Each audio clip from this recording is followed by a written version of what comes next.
Ready? Oh, are you muted there? Good. Ooh, sorry. Good morning, everyone. When I test the microphones, I hold them farther down because I talk loud. So, good morning, everyone. Thank you all for being here today at the very last Eggs and Issues of the season. My name is Andy McGuire. I'm the Education Director at the George Daly Auditorium, and I am a sitting member of the current Chamber Board. Before we begin, I'd like to thank you all for being here. I would also like to note that because it's still Eggs and Issues, winter came back just for the morning, and so we hope you're all warm enough coming in to finish it out. Before we begin, I'd just like to give a few thank yous out so that we get everyone covered. Big thank you to Smoky Row for being the venue for this, especially coming back after that COVID year. It's really nice to be here at these public forums. Big thank you to Midwest One Bank for sponsoring the coffee in the mornings there. If you haven't grabbed a cup, go ahead over there to Sandy. She'll set you up. And thanks to our news media outlets for covering this over the course of the entire Eggs and Issues season. We've had Oski News here, the Oskaloosa Herald, KBOE, the New Sharon Sun. We had lots of really great groups here to make sure that the community can know what's going on. Thanks to all of our panelists who've been here over the course of the season, our state representatives here today, but also we've had the emergency management and Mahaska Health and the colleges in the area. It's just been a really feedbacky. It's been a really fantastic season for all of these things. So I really appreciate that. I would like to give a big thanks to Dave Crutchfield, who's done the brunt of all the moderating this year and has done a great job of making sure everything keeps moving.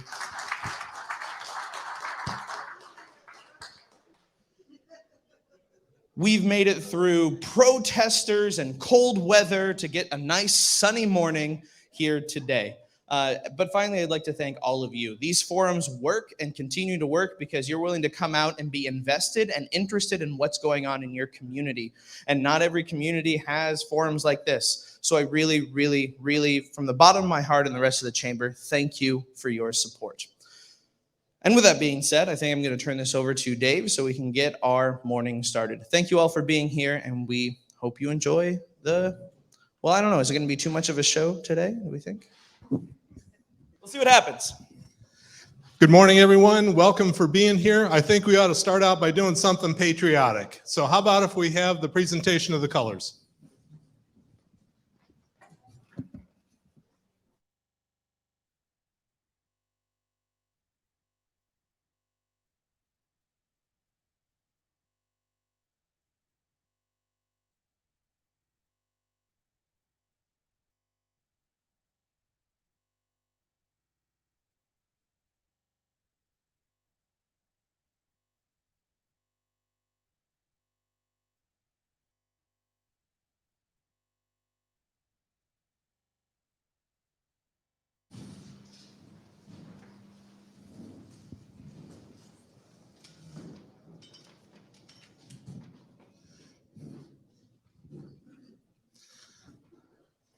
So when you're the moderator, one of the things you hope for is you don't have a particularly colorful person who introduces you. That wasn't the case today. So thank you very much, Andy, for getting us going this morning. And so as we usually do, we're going to spend some time first off asking our panel here if they have any opening comments, and then we'll get into questions and comments from the audience. So I tell you what, why don't we start with Holly, State Representative. Thank you. Yes, it has been a few weeks since we've been here, but there's been a lot of great things happening at the Capitol. You know, not only did we pass the taxes this year, we have passed a few other things. We've been in the House. We've worked on the eminent domain situation, as well as Dustin and I worked on the BOE bill, making some perfections there, and a transparency piece as well for education. So it's been a really busy few weeks, but we are starting to move budgets along, and so it's been a great few weeks. Well, good morning, everyone. I remarked when I came in that it seemed like a rather small crowd for this group on a Saturday morning. But Brent told me he had his some of my fans making signs across the way right now, so maybe they'll show up yet. Oh, it's good to be here again. Didn't prepare any remarks. We working on a wide range of things, of course, notably on the unemployment policy somewhat this week in the Senate. As Holly mentioned, the budget process has begun in a serious way. So other than that, I'll take your questions. Thank you, everybody, for coming out. And I think the small group might be all those people who are outside enjoying the weather on the golf course today. It's just beautiful out there. This has been a really good week in the Iowa House. In addition to budgets and other things you heard about, there's two bills that I'm really, really proud that we passed in the House this year. The first was on Wednesday, was an elder abuse law.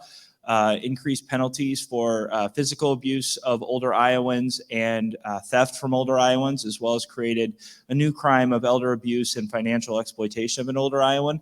That's been a bill that's been around since I've started in the House. And my concern with that has always been making sure that we're not capturing the people we don't intend to capture, because especially in that financial exploitation piece, the way it was set up, it would have criminalized somebody, and I think a lot of us maybe have done this, who takes the keys maybe from a parent or a grandparent because they're not supposed to be driving anymore, and that's always a hard conversation to have. So that bill passed off the House floor with unanimous support on Wednesday. That was a huge thing for the state of Iowa. And then, as Holly said, on Thursday we passed a bill that is intended to address teachers and educators who physically and sexually abuse students and who are moved from school to school or that sort of thing. Holly and I have been working on this since last summer. I think we've spent untold number of hours talking to different groups, talking to parents of these students, looking through stacks and stacks and stacks of complaints, and then working through the process to start with a bill that most people didn't like to one that everybody was in favor of. And that was a bill, again, I want to thank Holly for all of her work on that. She held a government oversight meeting or two into it. But a bill that really is there to protect Iowa students, to make sure that the people that should not be in our education system are not in our education system, and then to hold those accountable whose job it is to make sure that our students are safe. So that was a huge bill that passed on Thursday. So that's headed your way, Ken, and I'm hoping you guys take that one up. If you need any knowledge, I got a library card full of stuff. Thank you very much. And so we get to the part where you take your position and start asking questions, making comments. The usual rules apply here, that I'll bring the mic around, I'll hold it for you. So that way, as you're expressing your question, you don't need to be thinking about how close the microphone is and if everybody can hear you okay. I do ask that you give your at least your first name and where you're from, so that way the crowd has the ability to understand kind of what your perspective is as you're speaking. And then the last thing is that from time to time, we've gotten people that say, okay, I have a prepared speech here, and so they'll pull out something and read it off. And please don't be offended if I get in there and say, hey, you need to wind it up. What we're looking for here is folks who can speak from the heart and be succinct in the way that you ask your questions or make your comments. With that in mind, who would like to start us off?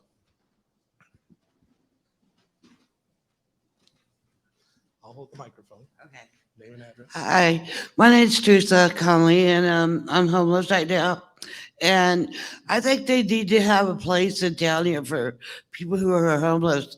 I don't think they're aware how many people's actually homeless there. I know right now I've counted probably about 50. Okay. Yeah. Okay. And I know it's freezing out there and there ain't nowhere to go. And I was sleeping at the law center. I got ran off there. There ain't no place to keep you warm and you get in trouble wherever you go. So there really need to be a homeless place for people to go here in Oskaloosa. I don't think they need to go out of their hometown. I think you should be able to stay right here in Oskaloosa. It's a clean environment. Thank you. So that's more of a local issue. that it is something that has come to my attention just in this last week. Does the state offer any funding for homeless shelters in localities? And no is an acceptable answer as well. I just didn't know. I think the answer up here is probably we don't know that, Mr. Mayor. We certainly could find that out. That's just not something that I think any of the three of us know off the top of our head. Well, it's a complicated problem. We're all aware of it, ma'am, at a certain level, not aware of it as probably as much as we should be. I know there are local people that are individuals in churches and groups that are trying to help as well. So it's a complicated, complex thing. I just don't know that we have any funding. We'll find out. Next question.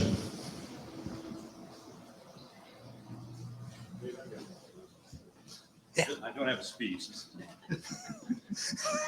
This is not a prepared speech. I just have a couple of notes here, David. Eric Palmer, Oskaloosa. This is not a question for the members of the House. This is for the Senator, Mr. Rozenboom. The Senate this year removed the press from the floor of the Senate chamber to the balcony. So the press used to be here where they could address the senators, and now you've got them up in the balcony. And Smoky Row provides an excellent visual for that. In my experience up there, that means the press doesn't have good access to you. You can avoid them, et cetera. The First Amendment to our U.S. Constitution contains press freedoms where the government isn't to abridge the freedom of the press. And what I'm hoping is you're running for re-election now. Will you pledge to me that you will see that the press gets put back on the floor where they've been for the last century, so they'll have access to you folks so they can ask the hard questions so they can inform the public? Will you pledge to do that? Eric, every legislator is so available to the press at any time of the day. You're pointing upstairs. You know, I've been in the Senate 10 years. The first 8, they were on press row.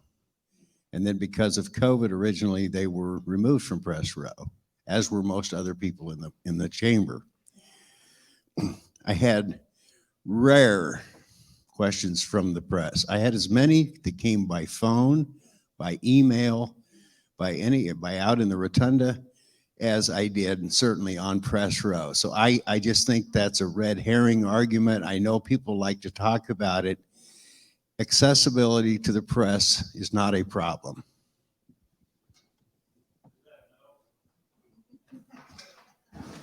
That's not high on my priority list as much as representing the Senate districts I represent. Why is that a no?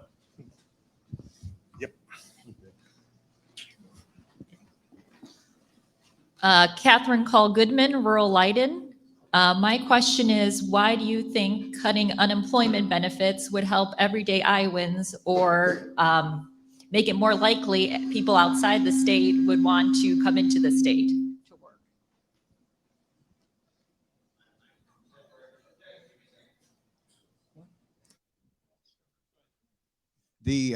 Thanks for the question. You termed it as cutting unemployment benefits, and I suppose it can be termed that way. The matter is to match up unemployment policy with the current workforce situation in the state of Iowa. Currently, one can be on unemployment for 26 weeks. This change reduces that from 26 weeks to 16 weeks. We think that's very reasonable. There are tens of thousands of jobs available in Iowa. And we want to encourage as many people to be in the workforce as possible. Employers all over are looking for workers. So I think unemployment policy, like unemployment circumstances, change from time to time. It's a dynamic thing. There are times, and we've all seen those times, where unemployment benefits perhaps need to be expanded, and that policy has to reflect the situation of the time. And then there are times where the unemployment benefits should be contracted, and I think we're in one of those times right now. So I think Ken is right. Unemployment's meant for a safety net, and currently there are more job openings than we have folks looking for jobs. And so when we look at unemployment, we also look at the folks who are paying into that, and that's our businesses. And they're looking for employers at the same time keeping that unemployment at 26 weeks, or as opposed to the 4 months that both sides passed. I think isn't necessarily fair to those businesses who are looking for workers, and the jobs are out there. And so I think that's why we're at where we're at. As Ken said, it changes with the economy. Just to put it into perspective, the last figures we had is there's over 110,000 jobs in Iowa available, and there's only 64,000 people on unemployment. So almost everybody could get 2 jobs at this point. And so we need to make sure that we encourage people to go back to work. And so the 16 weeks is very compatible to the states around us and what they're doing. And so that's where those numbers came from as well. Okay, one follow-up. Okay, I guess I would just add, if there's so many more jobs than workers, obviously these aren't good jobs that people want to take, and we need to get people willing to come into the state as well, which we're not doing right now by these policies. They're not good jobs. I can tell you in the 8th Judicial Branch, we're looking for a couple of court reporters. Those are very high paying jobs and good jobs. So I wouldn't say they're not good jobs. And to your last point, everything we have done the last 6 years has been focused on growing Iowa's economy, growing Iowa's workforce, whether it be tax policy, whether it be unemployment and other things. So it's all an effort to grow the state in terms of workforce and in terms of our economy. I'm Mike Long from Oski. Ethanol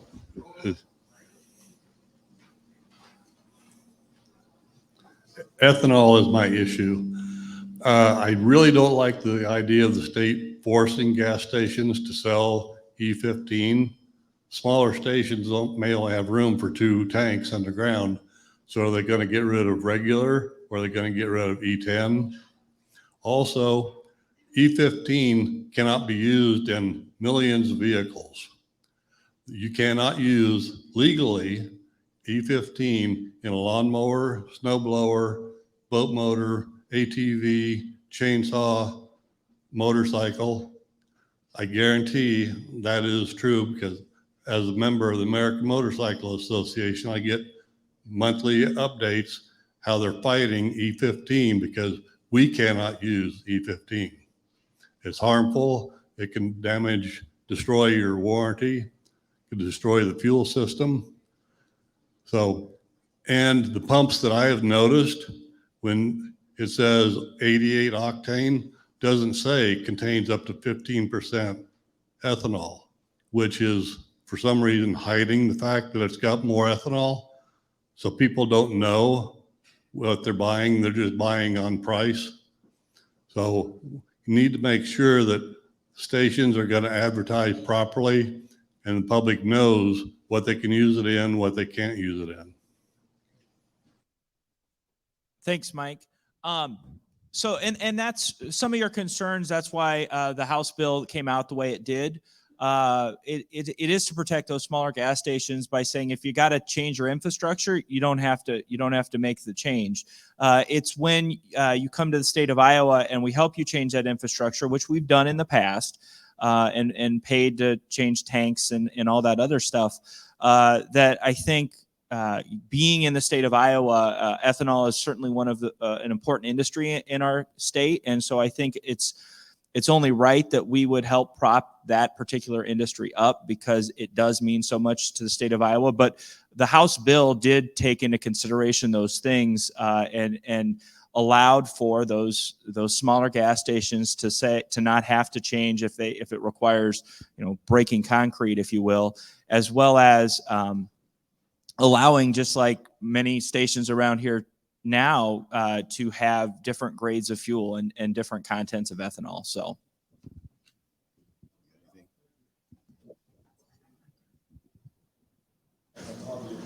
Next question.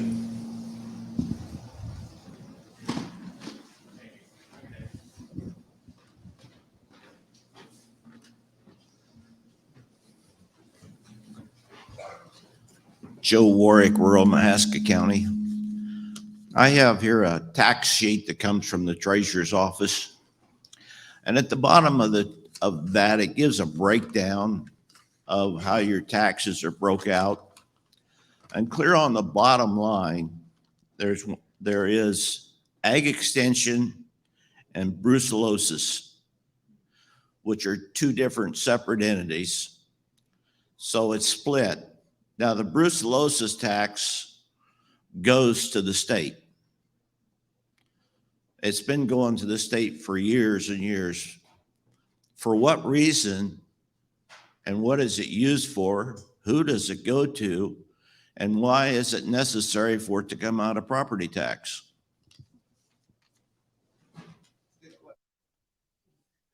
It's a good question, Joe. I didn't bring my tax sheet along and I hadn't looked at that, but you're right. I know it's there and I don't know the answer. I'm almost certain it goes to the Idaho Department of Agriculture. Brucellosis, for those of you that don't know, is quite a nasty cattle disease. Is it just cattle or is it sheep too, Joe? Sheep too? Usually you don't see a lot in them. But anyway, I think it's a relic from the past. I don't think, do you know how much is the amount? And what was it lumped in with? What was it lumped in with? With the ag extension. Ag extension. And I think it used to be separate, but then I suppose. I'll check it out. I should be able to do that, I think, because it's a fair point. We do, but it brings up something that we are working on a lot. I'm working on a lot, and that's called foreign animal diseases. We started funding a few years ago at the Department of Agriculture some money to prepare for what we call foreign animal diseases. And that would be something like foot and mouth disease or African swine fever. If either of those, and they're not currently in the United States, if either of those diseases would hit Iowa, Iowa would go to its knees as fast as you could blink, because the economic damage to Iowa would just be unbelievable. And we see a small piece of that right now with the second outbreak of avian flu. We had a bad outbreak in 2015 that took out 33 million chickens and turkeys in Iowa. We're up to like 7 or 8 million right now in this current outbreak. So brucellosis, I'm just trying to give the audience some idea of what that was. I'll check it. I'll get an answer to your question, but these are important considerations. We work on them every year. Department of Agriculture, State Veterinarian has mock exercises every year. I go to some of those because Iowa, we can't afford an outbreak of African swine fever. Can I just add that I love that you look at the bottom of that? It triggered one of the bills I forgot to file this year was to break down your state taxes and the percentage and where it goes and how much you pay to school, so people know when they come and to us and like, why can't I have this? It's this, well, $1 million of paver. It takes like $1 million to pave 1 mile of road. And so it puts into perspective. So you just trigger me of something I forgot to file that I'm going to have to make a note to send to these guys next year to file. Thank you. I have a second question on this. This has to do with mental health. Now, the state has basically taken over mental health. So that should have freed up some money within the county, which I've not got a real good answer on this thing, but it appears that somebody else has been able to get some of that money for mental health. And then in this list, we have the Mrdd Services. And if you noticed in this year, incidentally, I thought this used to be a part of mental health, but obviously not, because it's still here. It jumped 55% in this budget year for this county, which represented $545,000. That's over $500,000. Why? And I have not got an answer from anybody on this. Who sets that figure? I thought the supervisors did, but they didn't think so. And where does it go to? And how come it took such a dramatic increase in 1 year? What was the letters? How did you describe that? It's MR, mental retardation and developmental disability services. Okay, I suspect that is I don't know, I'm guessing here, is a separate designation as opposed to just a broader spectrum of mental health. But who sets those? So what I would say, Joe, is number one, with the state taking over the mental health funding, I think it was the intent of the three of us up here is that you all would see your property tax bills go down. That was one of the things that we heard a lot of is that they wanted the state to pick that up, and we did. As far as the particular thing that you're talking about, I'm like Ken, I don't know the answer to that, but I believe the supervisors have control over all the county levies. I know there's a few that they have to do, but I'm not aware of anything that we have done that would have required that to increase by 50%. Well, I thought so too, but I couldn't get an answer from there. We can try to find out for you. Next question.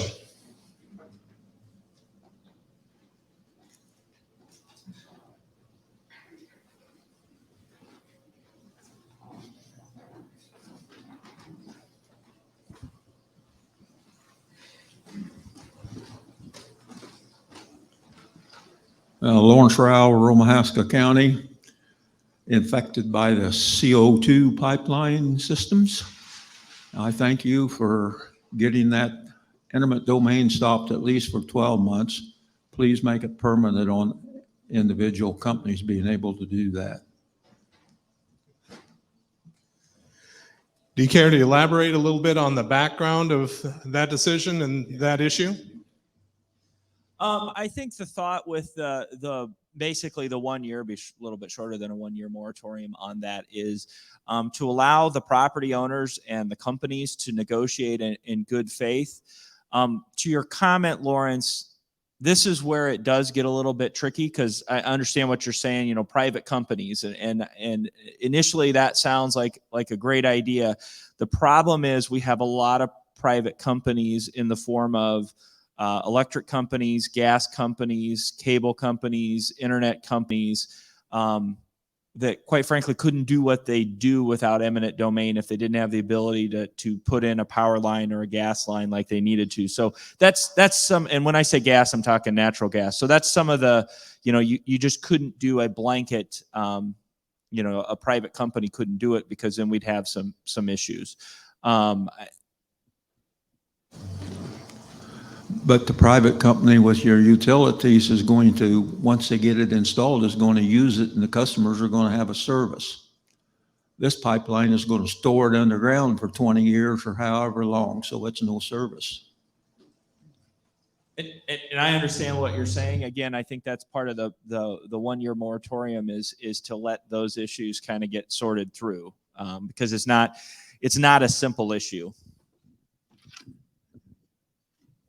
We haven't dealt with that in the Senate yet, Lawrence. I don't know what that means. I don't like this issue at all. I went to Des Moines earlier in the year after the hearing here, and I was determined to do all I could to block that. I'll be brutally honest with you and say I see a bigger picture now. So I think maybe this 1 year moratorium, or if that's whatever the term we're using on this, makes some sense to let some of this be sorted out short of all or nothing legislation. So let's see how it plays out. I'm sympathetic to your concerns. On the other hand, the last pipeline that went through, I've had, and I don't know if that affected you, and maybe you're going to disagree with me. I personally received virtually no complaints since it went through.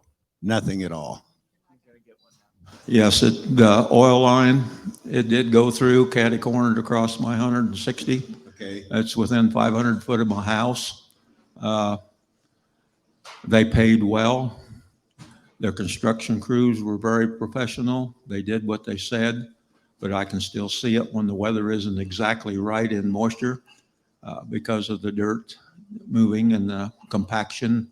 You don't run those great big dozers and backhoes 1,000 times back and forth across the field without having permanent damage way down. So they did not address that, and there's no way I can address it down there 4 or 5 foot deep either.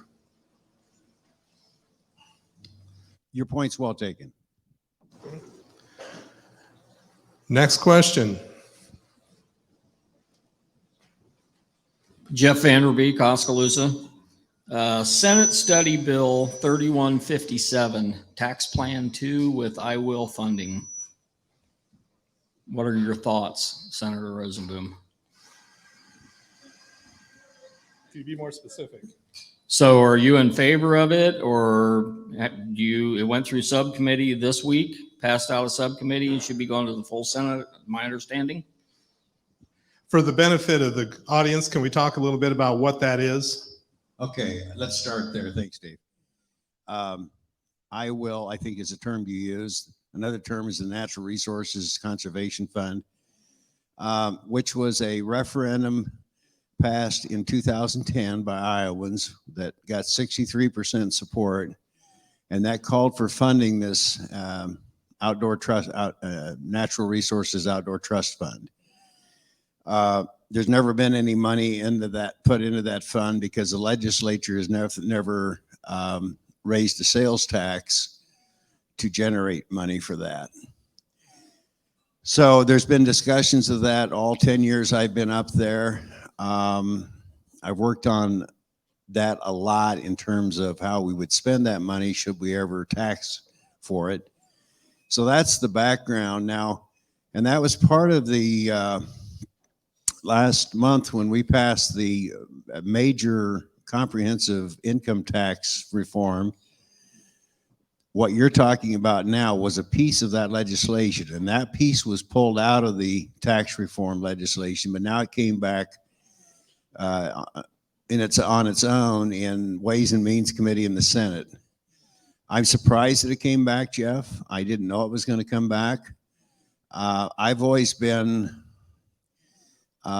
reluctant, as are most legislators, to raise taxes, and that's this double-edged sword. People say they want to support outdoor recreation, they want to support our natural resources, and that's all great. And if you talk in that, nobody's against it. But then you tell them the rest of the story that you're going to tax them more, then the conversation usually changes. So, am I in support of it? No, I'm not in support of it on a standalone raised sales tax scenario, which we're looking at now. Earlier, we were looking at it in the context of an offset with other taxes. So if this is an increase in sales tax to fund that, I am not in support of it. Next question.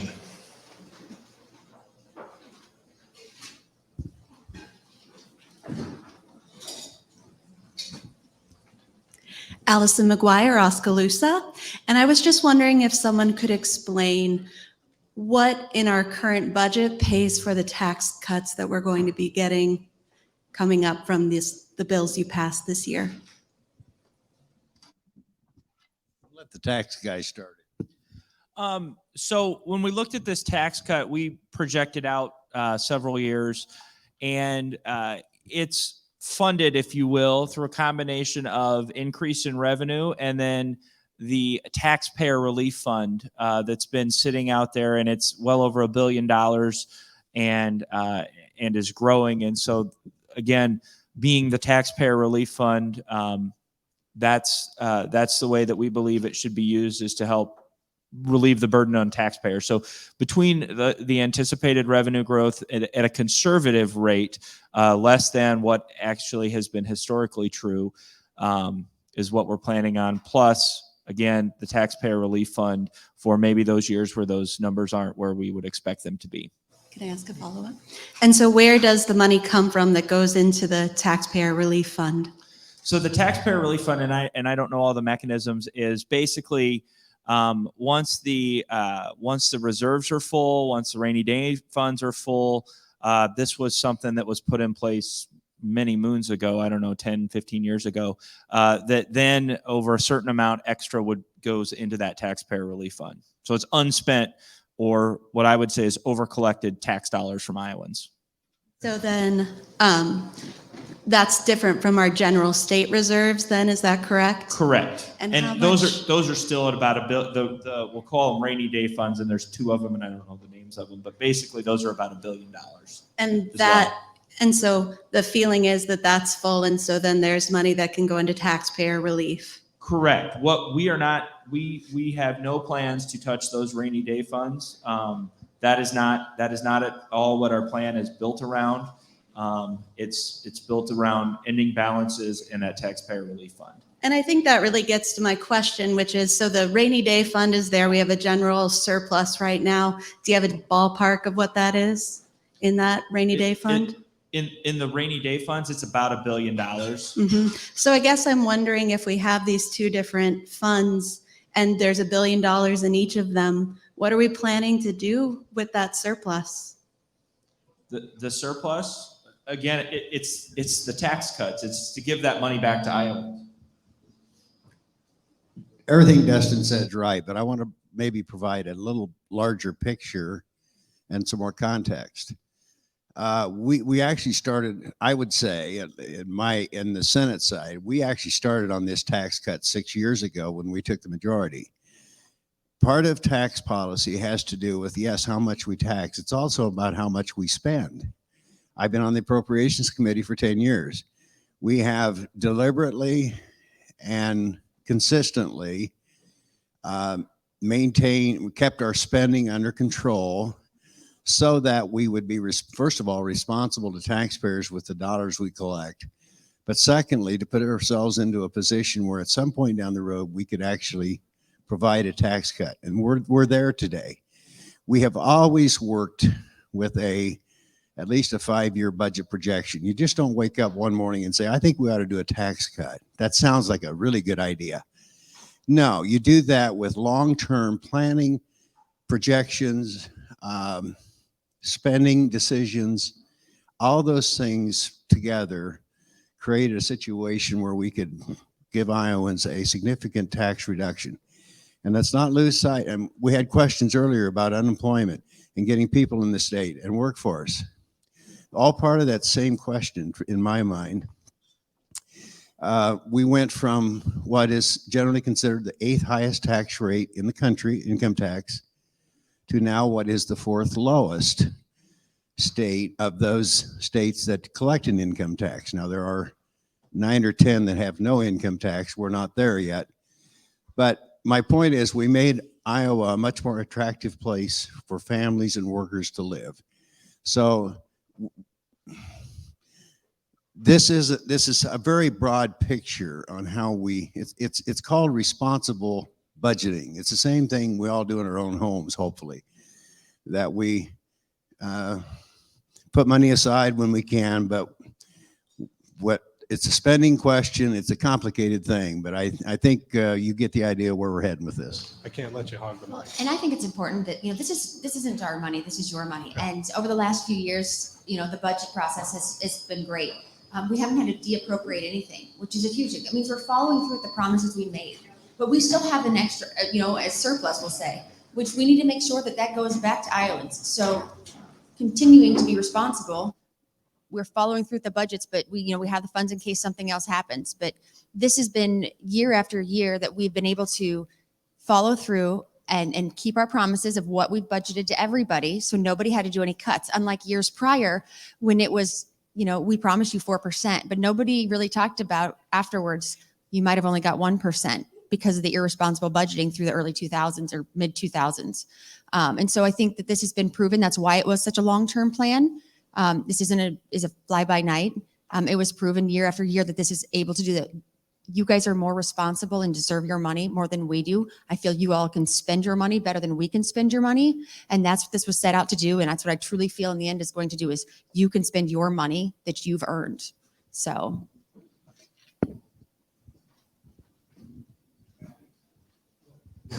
Brant Bowman, Oskaloosa, Iowa. My question is about the privatized Medicaid and waiver system.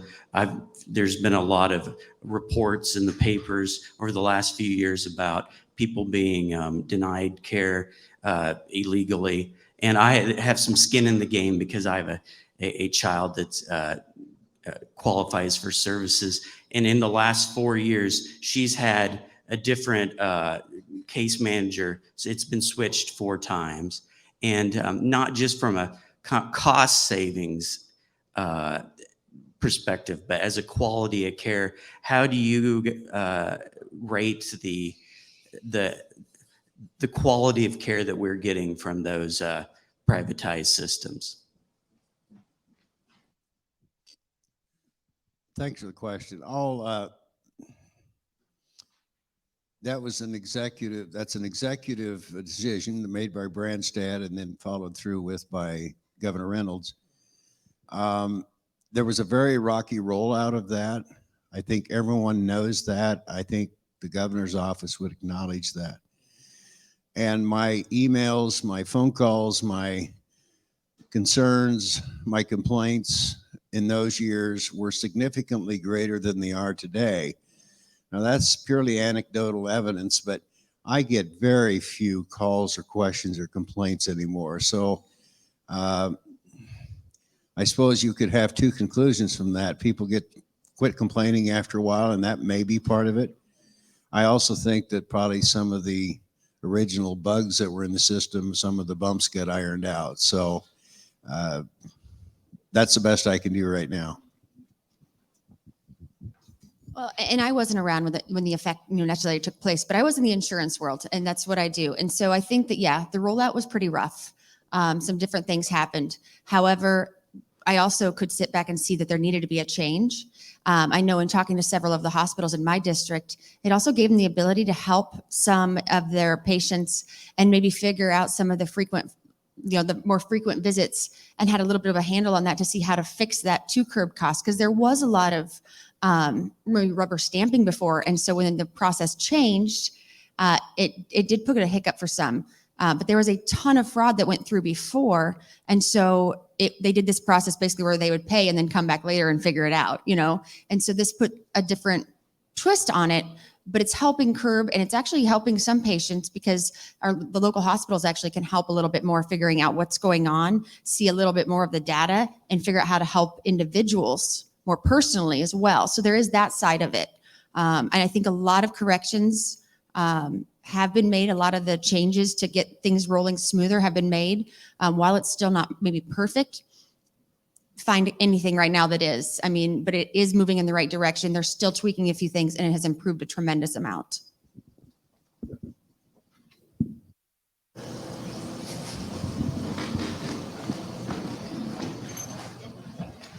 Hi, my name is Pam Miller. I actually live in Marion. I'm just here in the coffee shop to stay warm. My boyfriend's running the half marathon this morning. But just to further comment on what he's saying with the waiver programs and such, I work for one of the Medicare Advantage payers in the state of Iowa. I'm in sales now, but I previously worked on the case management team. I cannot tell you how many Iowans I spoke with when I was on the case management team that have applied for waivers year after year after year and get denied. And they're basically told they have to wait until somebody that's already on that waiver dies before they can get services. And it is a huge problem in our state, especially in the rural areas where access to care can be very limited. And we are not helping out our neighbors. They need help. So as these two said, we do get contacts from constituents once in a while about Medicaid, although significantly less frequently than we have in the past. I've never heard anybody say, oh, you have to wait for somebody else to go off this program before you're eligible for that. And I've helped several constituents work through the process. I'm not saying you're wrong. I'm just saying I have not heard that. You haven't worked on it day in and day out like I have and like others have, and you haven't been on to be on the receiving end of it like this gentleman here. Was that some time ago when you were doing that? As recent as last August. Okay. And I would offer, just like I have for several years, if there is somebody that has issues with the Medicaid system, contact us. That's part of our job, is to help folks deal with the state of Iowa and government. And sometimes bureaucracy does get in the way, but I know all three of us have helped constituents work through those issues. Okay. Next question.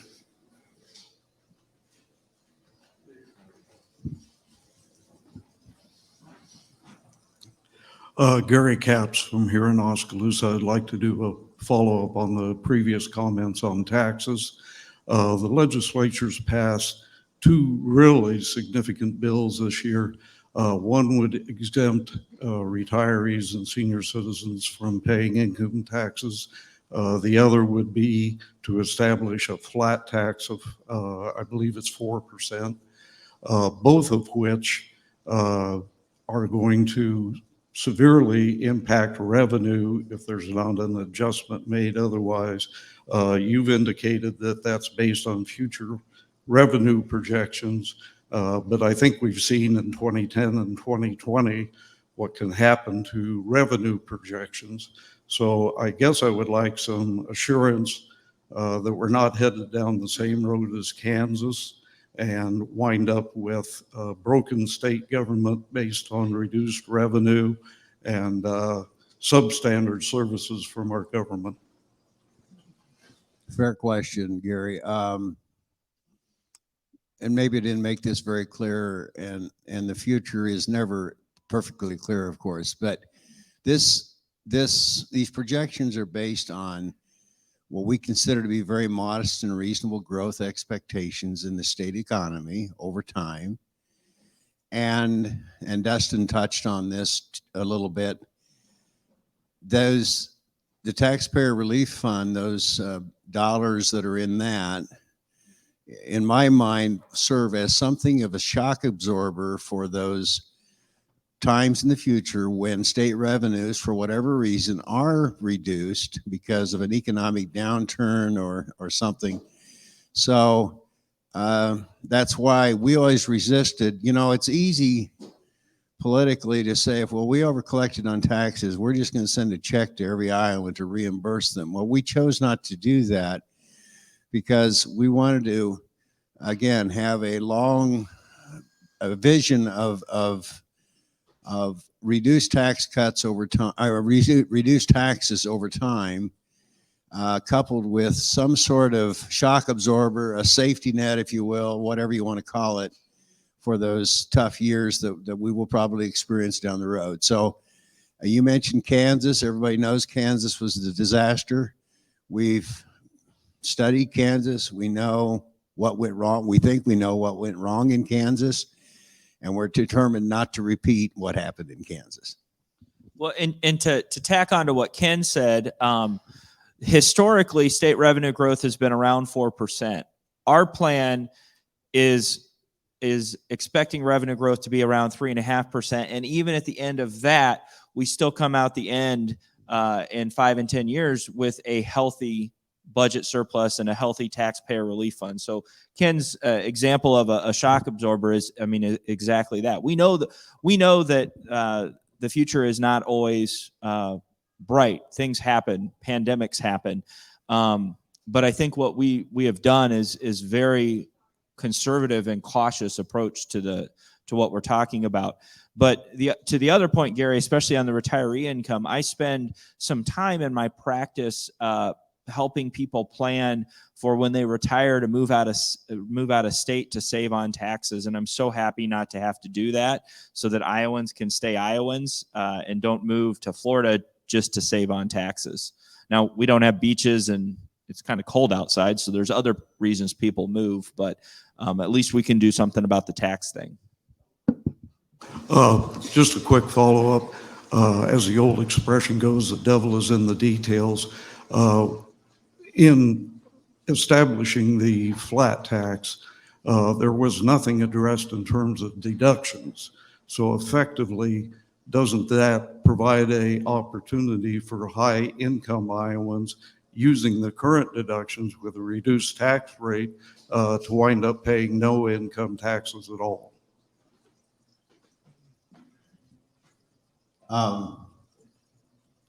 Your observation's valid in the sense that deductions go away and that'll change things. But, and we had the same discussion on corporate tax. So do you want a high tax rate with a lot of deductions and a lot of ways to pick winners and losers? Or do you want a flatter, fairer, across the board tax policy? Those are fair questions, and those are sometimes hard answers, but we think we've threaded the needle on that. Next question.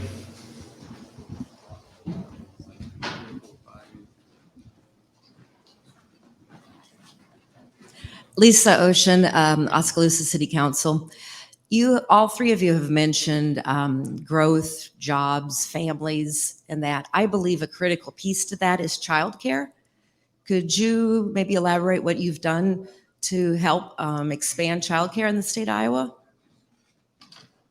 You know, we've had a lot of different pieces of legislation that has, worked and maybe went from one side to the other. We've worked on increasing the numbers. We've worked on some tax credit for, I can't even think of the word right now. What's the last one? I can't think of the word of it. The name of it. So Holly, we've done a lot of different things with tax credits for businesses that provide childcare, to reducing the cliff effect. I don't know if that's what you were looking for, Holly. And there was some bills earlier, and I actually voted against this, but it is one thing is the ratio of daycare and age. And so it's one of those topics, Lisa, that there's not a silver bullet. But if you look over the past several years, there's been several bills passed on our side of the rotunda and in the Senate as well that have really tried to address this particular issue.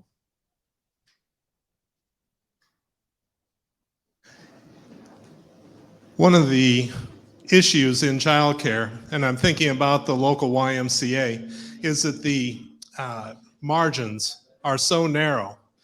You get into this vice of parents who have young children can't afford to pay a lot for the childcare, and as a result, the childcare provider can't afford to pay a lot for the people that are doing the work.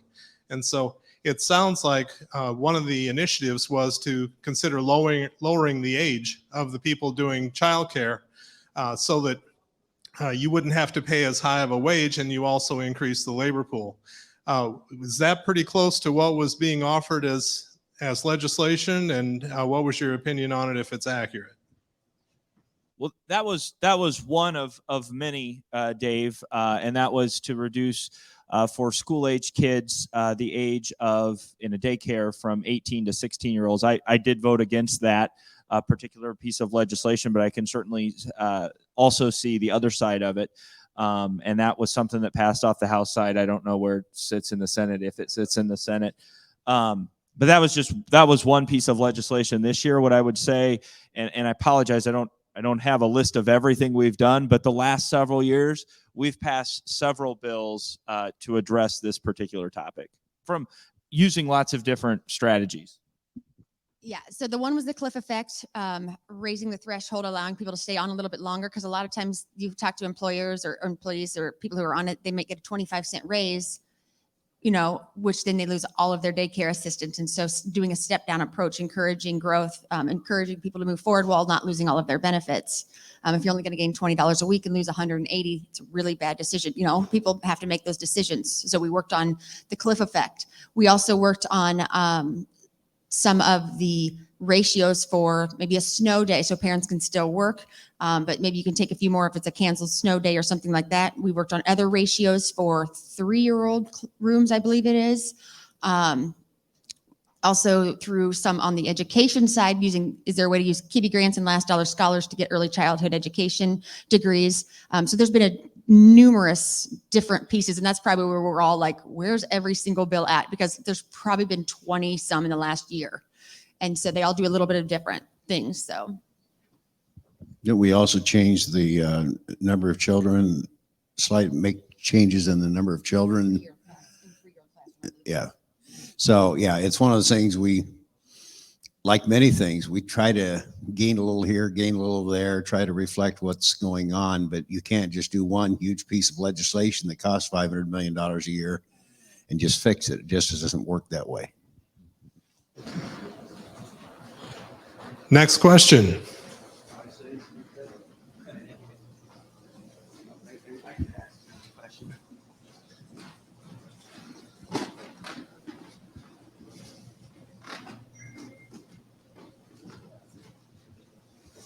Good morning.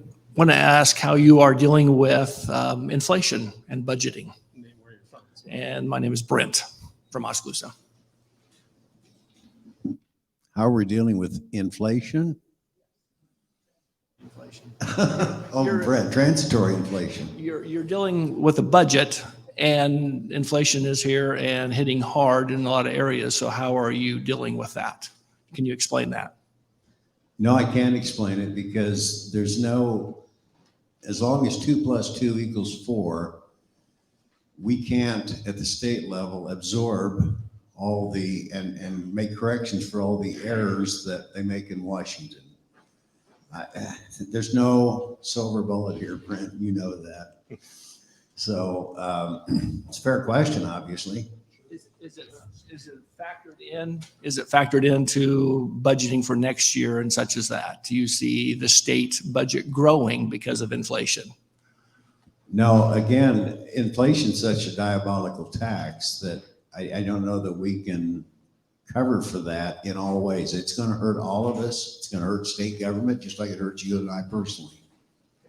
Well, and we can't necessarily absorb that because we can only spend 99% of what the projected revenue is. So we can't always factor that in just because we can't print money. We can't, we don't print money. We can't go above and beyond what those numbers say we have to. That's why everything has to fit in a little pie. When people are like, oh, well, you can do this, you can do this. We don't have credit cards. It has to fit into the pie. This is exactly what it has to do, how it has to work. And so we have to make some tough decisions, and sometimes it's hard, but yeah, we don't really get to deal with inflation because the numbers say we can't. We don't print it to make it happen. Well, and I mean, the state budget does grow every year. I think the three of us wishes it wouldn't some years, but it does grow every year, usually because of inflation. It's usually not as high as this particular year. But I guess me personally, I think one of the big things that we are doing to help you all with inflation is those tax cuts. I mean, to let Iowans keep more of their money instead of it going to the state government, to me, that's a big deal. I know that wasn't your question, but yeah, the state, the budget next year will be bigger than it was last year. I mean, it will be. I think we're all happy that it's not as big as maybe it could be. Thank you. Okay. One last question. Nah. Bram Bowman, Oskaloosa. Just a question about the future. For those of us who haven't been following redistricting, or anybody here looking for apartments in other communities, or do you guys have any announcements to make about future reelection plans or anything like that? Are you looking at me? Yes. I don't know if we talked about it in here. I don't think we have. After announcing my retirement in December, due to the redistricting, I announced my unretirement, and 3 months later, I am seeking to represent Senate District 19, which starts here at the west edge of the Oskaloosa city limits, literally. And then it goes into much of Marion County, the western half of Mahaska County, and all of Jasper County. So my wife and I have rented a place in Pella to comply with the requirements, residency requirements to represent that district. And I currently represent much of that district already. It's just this line that got drawn me from a lot of the people I currently represent. So there's more details than that if you're interested, but then certainly meet the residency requirements over and above those requirements. Well, I'm going to take the opportunity to say I'm running for the what's new House District 88. Like Ken says, things got mixed up pretty good. So instead of going west, I now go east. And District 88 is Eastern Mahaska County, all of Oskaloosa, New Sharon. I'm not planning on moving. I like my home. I like my town, like my school. So I'm not going anywhere. But all of Keokuk County, a little bit of Jefferson County. So unfortunately, I'm in the far northwest corner of that district, and it's about an hour to the other end. But that's the way it works sometimes. So here we go. I'm going to try not to get emotional. This is my last forum. About a year ago, I decided I was not going to run again. Dustin and I, what does make it easy though is I know that Dustin and I have an amazing relationship and I fully trust him. It'd be a lot harder to walk away if I didn't have somebody like him. I'm now your constituent, good luck. But I just want to thank everybody for all the support, the letters, loving on my babies when I'm gone. I mean, they're one of the real reasons why I'm coming home. And so I just want to thank everybody for everything. I have so enjoyed these mornings. My campaign manager, she hasn't missed one, I don't think. But yeah, about a year ago, especially when sometimes things got a little rough. I know the last one we talked about some of the letters, some of the harassment. It's also not fair on people's kids. So while I sit here today and I love what I do, I love trying to make Iowa a better place. I have to come home for my kids. And I just ask everybody to always remember that. A lot of things, we aren't Washington. We need to get along. I sat down and had a root beer float with a fellow Democrat female this week. She actually brought it to me and we sat and talked. And it was great conversation. And so that's the one thing I want everyone to take away is that be kind to people's children. While you might not agree on everything, let's actually build off the things we do agree on. We all want the state to grow. We all want what's best for everybody. We want our children to have amazing education. I mean, I stayed in Iowa because I think it's the best place to raise a family, Southern Iowa especially. And so while we might not always agree, we all have to remember there's a lot of things that we do agree on. This last bill that Dustin and I worked on with the BOE was very emotional for me. Been working on it for a very long time. And while sometimes on the Republican ticket side, we don't always think that educators, that we're always against them, I can tell you that one of the largest teachers union lobbyists came to me and she's like, I just don't understand. And I walked her into a room that I had probably a couple thousand cases. And I said, this is what I'm concerned with. And she looked at me and she said, whatever you need from me. She's like, I just didn't know this was going on and your heart's in the right place. And she has been an ally through this whole process with me and with Dustin. I mean, whatever you say, this is right. I mean, and she came to the subcommittee meeting and she hit the table and she said, I will be the first one to tell you any teacher that has any sexual relations with a child should never, ever be a teacher again in this state. I don't care how bad we need them. But when we could show her that there was one case, again, not all teachers, that had a 14-year-old girl in his car at 1 o'clock in the morning and thousands of text messages. And all they got was an 18-month suspension and back in the classroom. She was like, that's not okay. That harms every amazing teacher. And so, sometimes it was just that conversation of here's why, here's what I'm trying to do. I'm not trying to harm anybody. And she absolutely stepped up and had her back. And so I think that's the biggest thing is you guys remember that while we, don't always agree on everything, let's have the conversation. That's why this has been so nice compared to some of the other forums I hear about is even when we disagree or we have protesters, but they're not from here, so they don't count either. Let's just work together to build Iowa and listen to learn and not just to have a quick response. But thank you guys. I don't know if I'll ever run again. I've had lots of people asking, maybe my kids grew up, my little baby girl, she's 9. But it has been an honor. I will be continuing to help. Even if you see him on the street, I might not be there. I'm probably still going to know what's going on because I will know how to follow the stuff. Feel free to ask me. But I truly just want to thank you all for everything you guys have done. It's been an honor. Thank you for electing me. And I'll see you around. And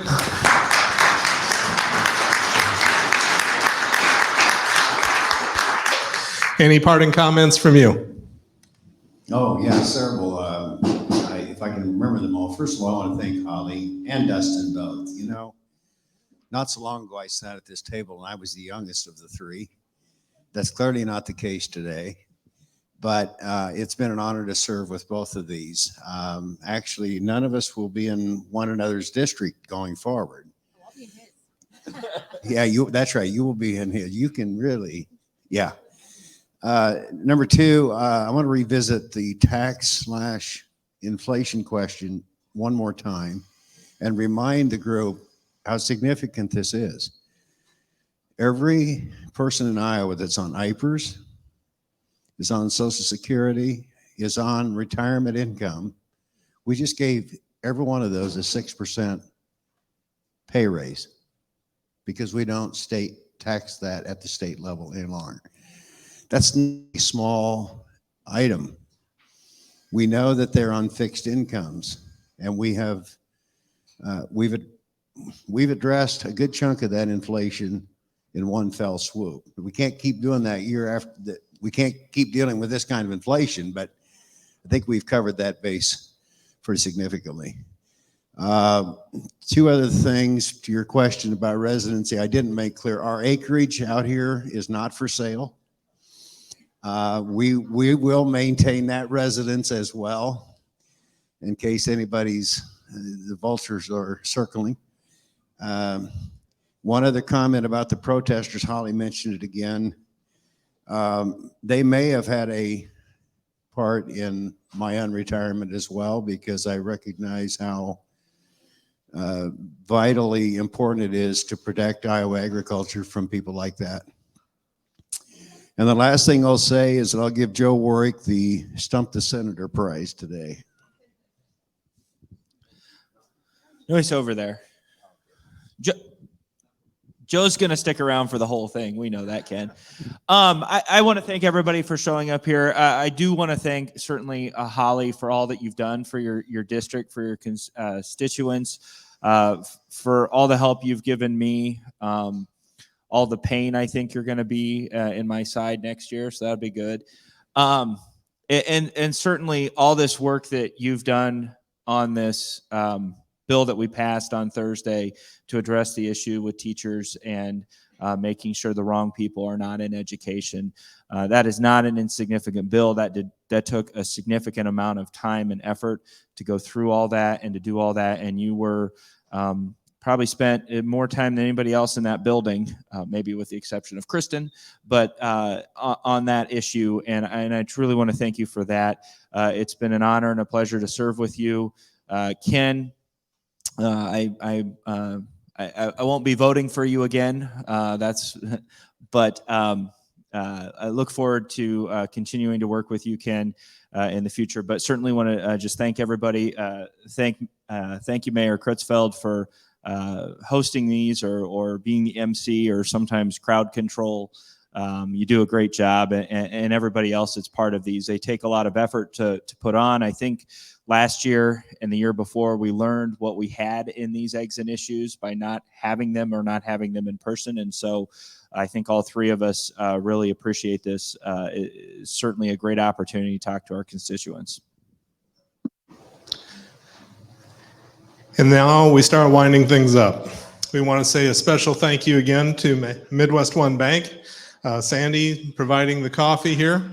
They've been a consistent player through all the eggs and issues. Smoky Row, of course, they provided the venue where we can be comfortably seated and enjoy the conversation. And our news organizations, Oski News, KBOE, KMZN, Oskaloosa Herald, New Sharon Sun. There's a lot of media that sees this and pays attention so that the folks who aren't here have a chance to know what's going on. The sound system from George Daly Auditorium. As moderator, I create a lot of challenges for these guys because I walk around and get in front of speakers and sometimes I get wrapped up in the moment and they play the board. Yep, Dave did it again. So thank you very much, Andy and Allison. And the American Legion. bringing the colors in and starting us off in the right frame of mind. And a special thank you to our panel. So Holly, Ken, Dustin, you're the folks who are getting up every day where now the last several years, the state of Iowa has been primarily on your mind. It didn't used to be that way. You had jobs, you had concerns, you had families, but now this got added on, and it's a big job. And you've done it very well. It's involved late nights. It's involved driving home in snow. It's involved being in difficult situations where people are angry. You go to the grocery store, you go to church, you go anywhere in public, you have that likelihood that you're going to have a conversation, and it may not be comfortable. But yet you do it. And so we thank you from the bottom of our hearts for doing the kind of job you have done and stepping up to do the things that are right to make Iowa a better place. Thank you for that.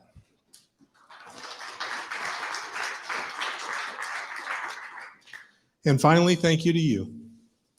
For everyone that's here, everyone that cares.